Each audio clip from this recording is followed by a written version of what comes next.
tell me about the stage in your life when you worked the hardest, meaning the longest hours. What was that? Because I've got it. It was it was 05, 06. Yeah. I worked a ton of hours, didn't make any money, got a lot of experience. What was the time of your life when you just absolutely worked the hardest? Yeah. I like that you can point to the exact time. I track everything. I think that's really the only way to look at what you were doing that was working, what wasn't working, and then propel forward in a better version of yourself.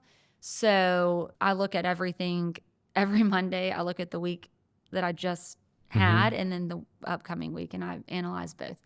And then every quarter I go back, I go forward, and then every year, of course, as well. So because of that, I can very specifically answer that question. 2019, for whatever reason. That wasn't long ago. No, it was definitely the point where I had the most friction in wanting to grow, and I was working harder, not smarter. And it really took deep diving into what I was doing that needed, refining in the process to just be better. And then 2020, it was like all gas, no brakes, but in the best of ways. I really feel like I made some critical adjustments and found so much more satisfaction personally in the schedule. Of course, balance is a little bit of a mirage, but it is. There was just a much better flow. I felt like I was just really in a better rhythm. And so I would say maybe even leading up to that, hitting the point, but 2019 was sort of the breaking point where I realized, I want to do more. I want to be more successful, have a larger book of business, help more people. I also, want to still find value in my personal life and with my kids specifically. And how am I going to do all of that?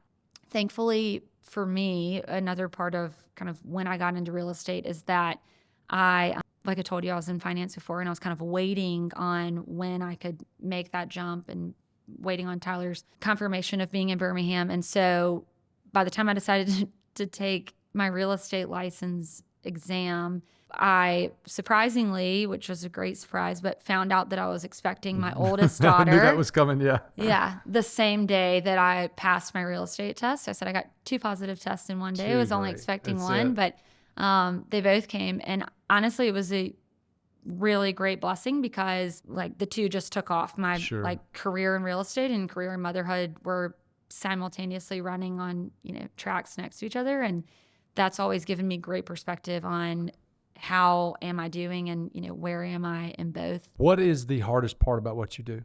Managing expectation. I think that there is no level of experience in this process that should overlook or skip that. So my clients that are buying their very first house with, hard saved dollars, they're being gifted money to buy a house, they're buying their 5th house, they're downsizing from their family house for 30 years and, moving into what they think is probably their final resting place or their last place to live. I just think every person still needs to have more of a handheld approach where you're really educating them on the process and what they should expect. And, that takes a lot of energy and a lot of effort.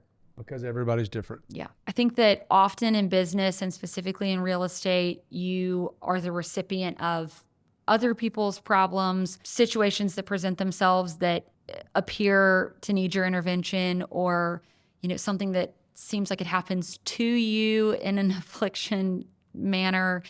And Pat has really taught me to look at the whole board and assess before I make my next move. And I love that. Not every action deserves a reaction.